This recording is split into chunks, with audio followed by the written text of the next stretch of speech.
लेकिन आपकी सीटें कम क्यों हुई, इस पर जवाब मांग रहे हैं रोहित जी। बोलिए विजय खन्ना साहब। देखिए, हमको जितनी सीटें मिली हैं वो सरकार बनाने से काफी अधिक है जो मिलने वाली है। मिली नहीं, जो मिलने वाली है। दूसरी बात है, जहां तक ये कह रहे कि चिंता और चिंतन हमें करना पड़ेगा। चिंतन भारतीय जनता पार्टी हमेशा 12 महीने 24 घंटे करती है। और हार जीत का सवाल नहीं है। सवाल ये है कि जो कुछ भ्रांतियां थी, एक तो ये जो भ्रांति थी जो हिंदू मुस्लिम का पोलराइजेशन करने का जो प्रयास किया था, आप देख रहे होंगे समाजवादी पार्टी का वो प्रयास किसी हद तक काफी सफल रहा। जी। जातिगत पोलराइजेशन का और धर्म के पोलराइजेशन ने जो प्रयास किया था, वो उनका जो इस बार भी M/I फैक्टर की जो कोशिश की थी वो सफल रहा। अगर आप कॉन्स्टिट्यूंसी वाइज देखेंगे तो आपको ये बात समझ में आ जाएगी अच्छी तरह से। अच्छा, दूसरा है हमारा जहां तक जो एजेंडा था विकास का, जैसे सड़क का था, मुफ्त गैस कनेक्शन थे, मुफ्त बिजली कनेक्शन थे, आवास थे, शौचालय थे, मुफ्त चिकित्सा थी, राशन था, पेंशन थी, ये सब में बराबर काम किया हमारे काम ने। बाकी की हमने इस समय जो त्रासदी झेली थी कोरोना की, उसमें बहुत अच्छा काम करते हुए भी जो इंफ्रास्ट्रक्चर 50-60 साल में होना चाहिए था वो नहीं होने के कारण हम उतनी लोगों को सुविधा दे नहीं पाए। वो इंफ्रास्ट्रक्चर ही हमको ही तैयार करना पड़ा 2 महीने के अंदर अंदर।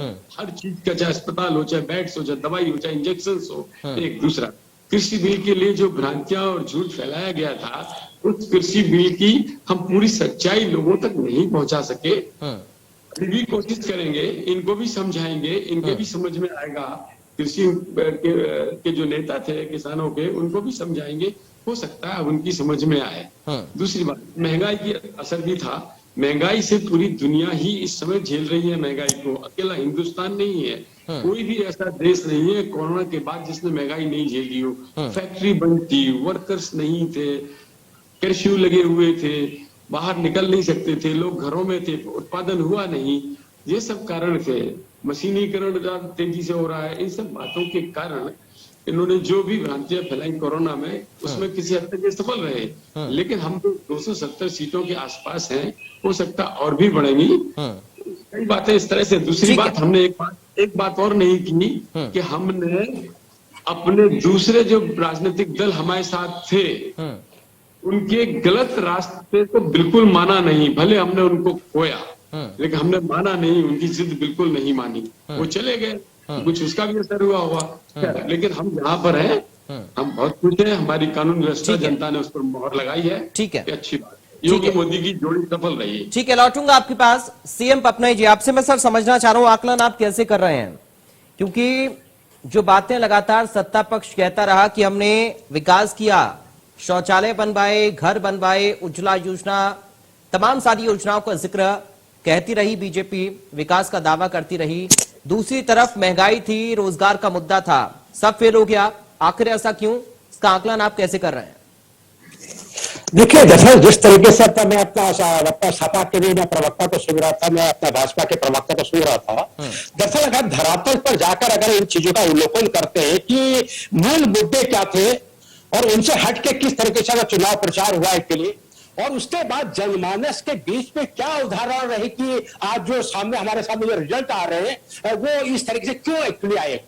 तो इस चीज पर दरअसल हम अगर अपना एक गहन अगर विचार विमर्श करते हैं, अगर एक चिंतन करते हैं, एक मनन करते हैं, तो देखिए अपना जिस तरीके से अपना 2017 का अगर हम चुनाव का अगर आप अवलोकन करते हैं या 2014 का करते हैं, 2019 का करते हैं, तो मोदी फैक्टर जो है काफी पूर्ण रूप से अपना उत्तर प्रदेश ही नहीं बल्कि पंजाब को छोड़ के हर राज्य के अंदर अस्तित्व छाया हुआ फैक्ट्री बात है। लेकिन जिस तरीके से अपना अभी इस बीच में जो अपना ये कोरोना का जो त्रासदी का भी अभी जिक्र यहाँ पर अपना भाजपा के प्रवक्ता ने किया है, दरअसल ये जिस तरह त्रासदी का दरअसल अपना प्रबंधन जिस तरह होना चाहिए था, इतनी बात है जिस तरीके से भाजपा। सर आपको माफी के साथ यहाँ पर रोक रहा हूं, सायरन बज गया है, ब्रेकिंग आ रही है, बड़ी जानकारी मिल रही है, सीधा ब्रेकिंग सेंटर चलेंगे अपने सहयोगी के पास। दीपशिखा, क्या कुछ जानकारी आपके पास? बिल्कुल पर आगे आपको बता दें कि इस वक्त बेहद ही महत्वपूर्ण जानकारी आ रही है इलेक्शन से जुड़ी हुई, मतगणना से जुड़ी हुई। आगरा उत्तर से बीजेपी प्रत्याशी जीते हैं। इस वक्त की बेहद ही महत्वपूर्ण जानकारी से आपको मुखातिब करा रहे हैं। बीजेपी प्रत्याशी पुरुषोत्तम खंडेलवाल जीते हैं। लगातार तमाम अपडेट्स आप तक पहुंचा रहे हैं। बलिया से बीजेपी प्रत्याशी रोमी सहनी जीते हैं। लगातार जीत की हैट्रिक इसे कह सकते हैं। बीजेपी के रोमी सहनी 40,000 वोटों से आगे चल रहे हैं। बीजेपी प्रत्याशी पुरुषोत्तम खंडेलवाल जीते हैं। लगातार तमाम अपडेट्स आप तक पहुंचा रहे हैं। आगरा उत्तर से बीजेपी प्रत्याशी जीते हैं और इसके साथ ही आपको बता दें कि बीजेपी प्रत्याशी पुरुषोत्तम खंडेलवाल। चलिए, बहुत शुक्रिया दीपशिका, आपके पास लौटेंगे। तो ये बड़ी जानकारी मेरी सहयोगी दीपशिका ब्रेकिंग सेंटर से सीधा पहुंचा रही थी। बीजेपी के रोमी साहनी 40,000 वोटों से जीत चुके हैं। जीत उनकी दर्ज हो गई है। पुरुषोत्तम खंडेलवाल की जीत हो गई है। एक बार फिर से अपने खास मेहमानों का रुख करते हुए सीएम पपनई जी, सर आप अपनी बात को आगे बढ़ा सकते हैं अब। हाँ, मैं जैसे ये कह रहा था कि प्रबंधन का जहां तक सवाल है, जिस तरीके से अपना भाजपा का एक प्रबंधन अपना रहा है, जिस तरीके से आज ये अपना मतगणना का क्रम पूरा अपना हो जाता है, 5 राज्यों के अपने चुनाव के नतीजे आ जाते हैं, तो कल ही देखिए अपना गुजरात के अंदर अपने आरएसएस की अपना मीटिंग हो रही है। जो आने वाले चुनाव है कि उसकी तैयारी वो अभी से अपना यहाँ पर शुरू कर देंगे एक पहले। तो यहाँ पर अगर हम प्रबंधन का एक हिसाब देते हैं तो यहाँ पर जो है भाजपा इन चीजों पे बिल्कुल एक निपुण है और उसका नतीजा सबके सामने है।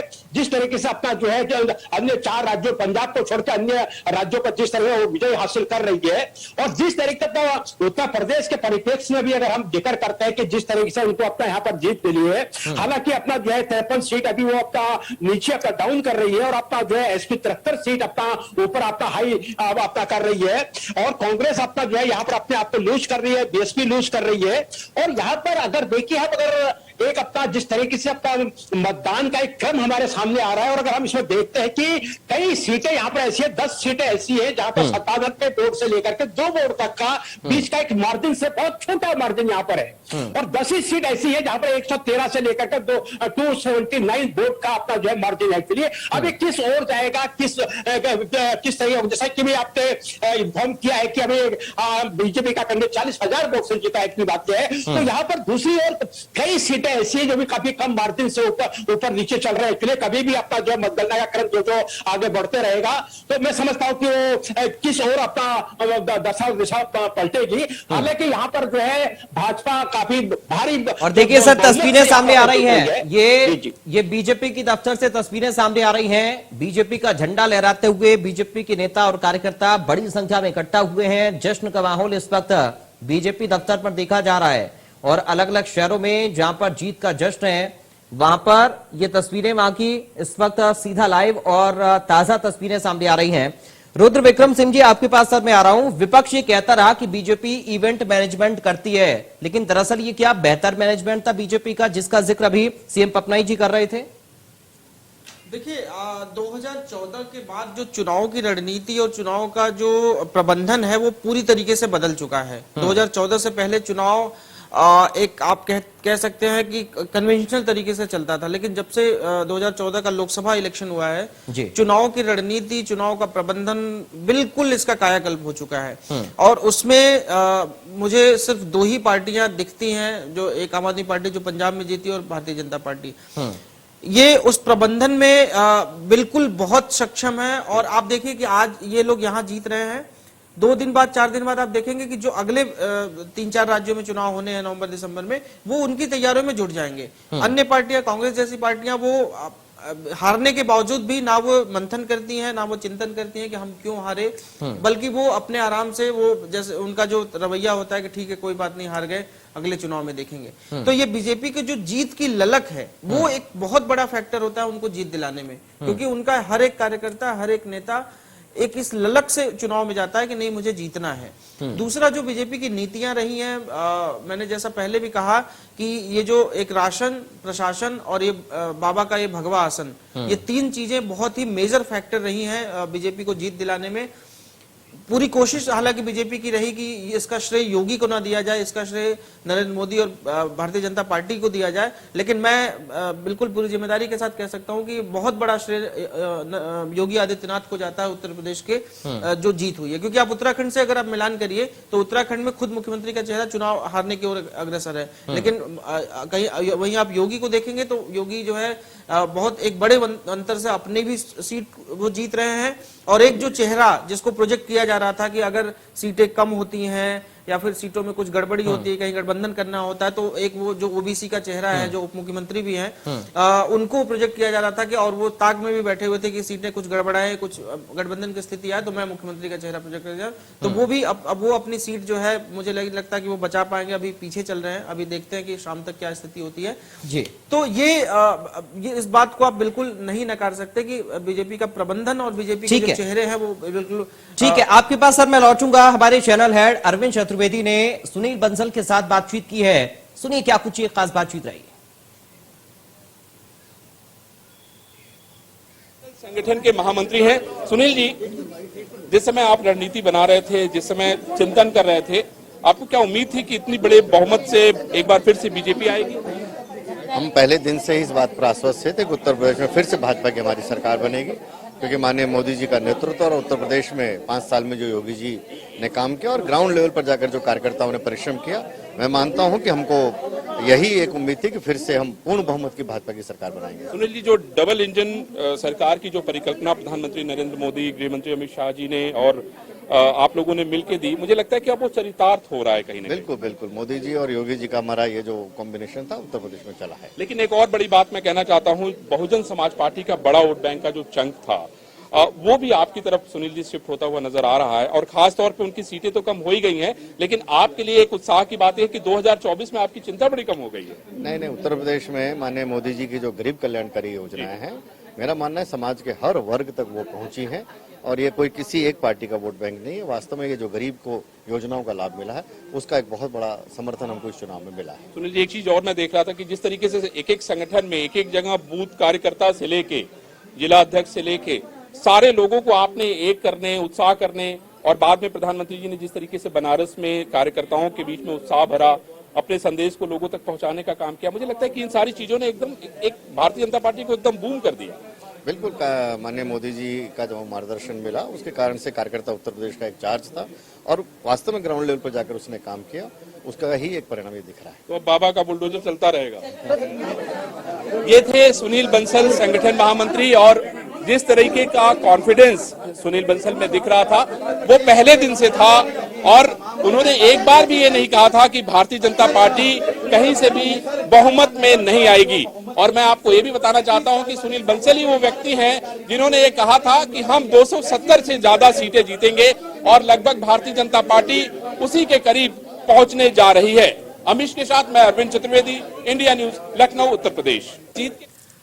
तो आपने सुनी सुनील बंसल के साथ ये खास बातचीत, हमारे साथ खास मेहमान लगातार बने हुए। रोहित अग्रवाल जी, आपके पास में आ रहा हूं। सर, जो दल आपके गठबंधन के साथ जुड़े और बड़ी जिम्मेदार तरीके से उन्होंने कहा कि हमारा जो वोट है अब वो गठबंधन को शिफ्ट होगा और एक बड़ी जीत की ओर गठबंधन आगे बढ़ेगा, लेकिन लौटूंगा आपके पास। इस वक्त एक बड़ी खबर सामने आ रही है, दीपशिका के पास हम चलेंगे, ब्रेकिंग सेंटर। दीपशिका, क्या अपडेट आपके पास? आपको बता दें कि इस वक्त बेहद ही महत्वपूर्ण जानकारी आ गई। इस वक्त की बड़ी जानकारी से आपको मुखातिब करा देते हैं। यहाँ पर ये जानकारी, जहां शाम 5 बजे बीजेपी ऑफिस पहुंचेंगे सीएम योगी आदित्यनाथ। इस वक्त की बेहद ही महत्वपूर्ण जानकारी है। बीजेपी ऑफिस में प्रेस कॉन्फ्रेंस करेंगे सीएम योगी आदित्यनाथ। शाम 5 बजे ये मीटिंग रखी गई है, प्रेस कॉन्फ्रेंस रखी गई है, और बहुत ही महत्वपूर्ण ये प्रेस कॉन्फ्रेंस है, जहां CM Yogi Adityanath BJP office में इस प्रेस कॉन्फ्रेंस को करते हुए नजर आएंगे। शाम 5 बजे का समय रखा गया इस प्रेस कॉन्फ्रेंस के लिए। तमाम चीजें जो हैं वो निकलकर शाम 5 बजे प्रेस कॉन्फ्रेंस के जरिए निकलकर सामने आएंगी। बेहद ही महत्वपूर्ण जानकारी है, और ये प्रेस कॉन्फ्रेंस भी बहुत महत्वपूर्ण हो जाती है आज के दिन, जिसमें मतगणना जो है हो रही है और बीजेपी लगातार बढ़त। ठीक है दीपशिका, हमारे साथ रजनीश पांडे इस वक्त लखनऊ से लाइव जुड़ गए हैं। रजनीश, क्या अपडेट है आपके पास? शाम को दफ्तर में पहुंच रहे हैं बीजेपी के मुख्यमंत्री योगी आदित्यनाथ, क्या और जानकारी आपके पास मिल रही है? देखिए, मंच तो सज गए हैं, आप देख सकते हैं कि वहां पे स्टेज लग चुका है, और बीजेपी के जो यहाँ के जिम्मेदार पदाधिकारी हैं लगातार यहाँ पे वो लोग इकट्ठा है, मंच पे लगातार तैयारी कर रहे हैं। लेकिन अभी स्वतंत्र देव जी भी आ गए हैं। अब ये देखिए, ये जो सीले कार्यकर्ता है, थोड़ा सा स्क्रीन में इनका भी स्क्रीन पे जिक्र होना जरूरी हो जाता है, क्योंकि इनका बड़ा रोल होता है पराग सरकार बनाने में, क्योंकि सरकार बनने के बाद कार्यकर्ता कहाँ होते हैं सबको पता है। लेकिन आज चूंकि कार्यकर्ताओं को स्क्रीन में जगह देना चाहिए। क्या नाम है आपका? विजया अवस्थी। कहाँ से आई हैं? महाराष्ट्र से आई हूँ।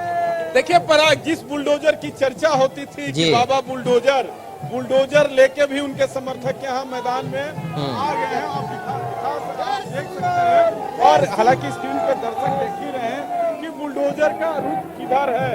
हालांकि ये थोड़ा सा मजाक का है, बुलडोजर की तरफ है, मऊ की तरफ है।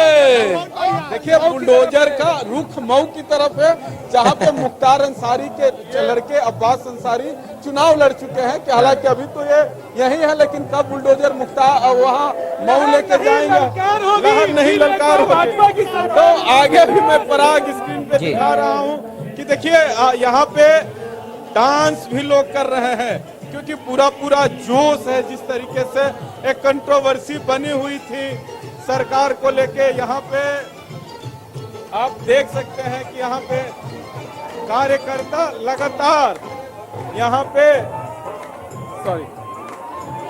अरंडाग जी बहुत ऐसे कार्यकर्ता हैं कि भाग रहे हैं। लोग हैं जी, बताइए। युवा मोर्चा, देखिए युवा मोर्चा के बिना चुनाव की चर्चा करना बेमानी है, क्योंकि लगातार युवा मोर्चा ही रहा जो हरेक जगह लड़ा, बूथ पे लड़ा, हरेक जगह लड़ा। जी, क्या नाम है आपका? मनीषा सिंह। मनीषा जी, क्या लग रहा है, थोड़ा सा परिणाम को लेके क्या सोच रहे हैं? अरे हमें पता है, हम जीते हुए हैं और हम जीत के बैठे हुए हैं यहाँ पे।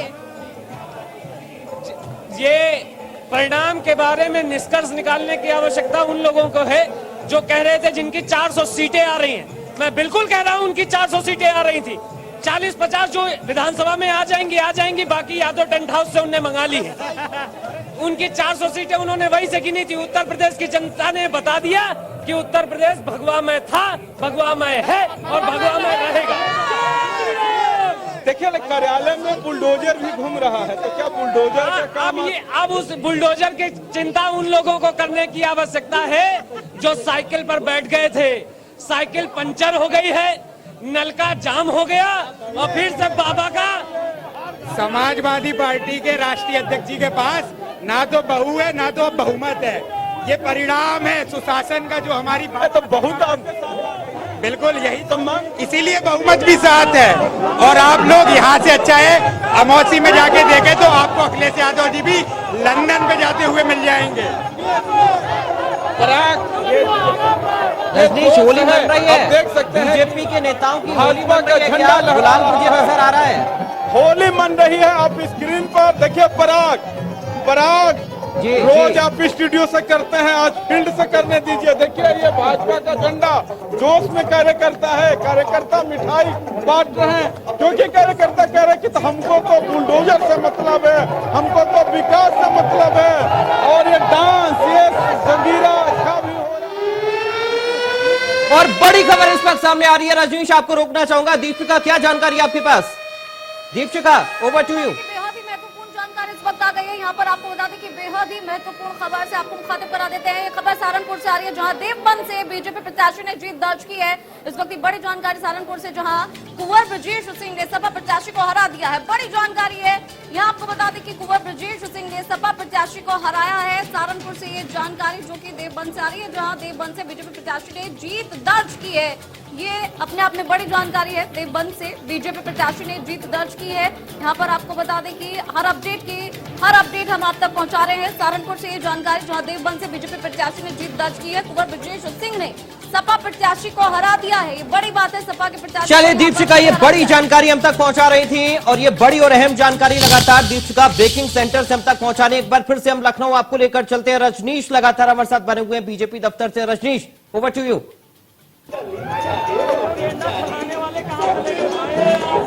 देखिए यहाँ पे मनीष दीक्षित है, जो मीडिया के तमाम लोग हैं, यहाँ लगातार अपने कार्यकर्ताओं को यहाँ पे संदेश भी दे रहे हैं, जोश भी भर रहे हैं। मनीष जी, आपका जोश काम आ रहा है कार्यकर्ताओं में, जोश काम कर गया है कि भारतीय जनता पार्टी के करोड़ों कार्यकर्ताओं का परिश्रम है, उनकी मेहनत है, जो आज यहाँ पर भगवामयी हो गई है। आज पूरा उत्तर प्रदेश माननीय योगी जी के नेतृत्व में भगवामयी हो गया है।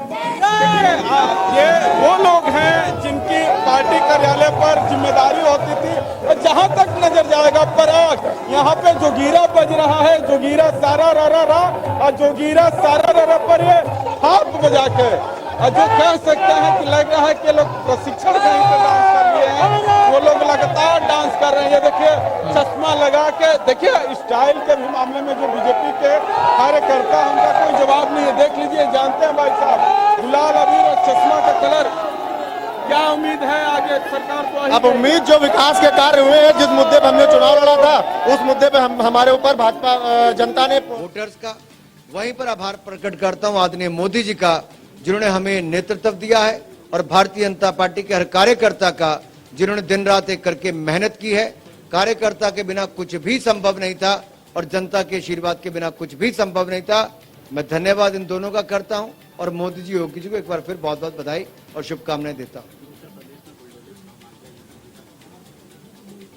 बुलडोजर एक पहचान बना है कि जहां अपराधी माफियों ने कब्जा किया है, उनसे गरीब और सरकारी और गैर सरकारी जमीनों की मुक्ति कराने का, माफिया से मुक्ति करवाने का और मच्छरों माफियन से मुक्ति दिलाने का काम किया है। गरीबों के कल्याण का काम किया है, चहुमुखी विकास किया है और यही पहचान बनी है। और बाबा का बुलडोजर कहीं ना कहीं अगर आता है तो अपने आप में दिखता है कि अगले 5 साल भी अपराधी माफियों के खिलाफ और दृढ़ता के साथ काम करेंगे और मोदी जी की जन कल्याणकारी, गरीब कल्याण की योजनाओं को और प्राथमिकता के साथ लागू करेंगे। देखिए, अखिलेश जी ने बहुत प्रयास किया अपनी नई छवि दिखाने का, लेकिन लोग यही कहते रहे अखिलेश जी के 4 यार आतंकी, गुंडा, माफिया और भ्रष्टाचार। इस छवि से वो बाहर नहीं निकल पाए। ना नई हवा थी, ना नई सपा थी, वही हवा थी, वही सपा थी, वही हवा है, वही सपा है। जनता जिनसे खफा है और 10 मार्च को अखिलेश जी भी कह रहे हैं ईवीएम बहुत बेवफा है। पंजाब के वर्डिक्ट पर मैं जहां एक और आम आदमी पार्टी को बधाई देना चाहता हूं, दूसरी ओर ये भी कहूंगा कि हम वर्षों वर्षों तक वहां पर गठबंधन की राजनीति करते रहे और वहां पर राजनीति से ज्यादा हमने राष्ट्रीय सुरक्षा को महत्व दिया, हिंदू सिख एकता को महत्व दिया, पंजाब के विकास, पंजाब की सुरक्षा को हमने महत्व दिया। और जब हमारा गठबंधन दल हमें कुछ महीने पहले छोड़कर गया, हमारे पास उतना समय भी नहीं था, लेकिन उसके बावजूद भी हमने चुनाव लड़ा, अच्छी तरह से लड़ने का प्रयास किया है। 2022 में 2027 के लिए काम करना शुरू करेंगे और 2027 में सरकार पंजाब में बनाकर दिखाएंगे।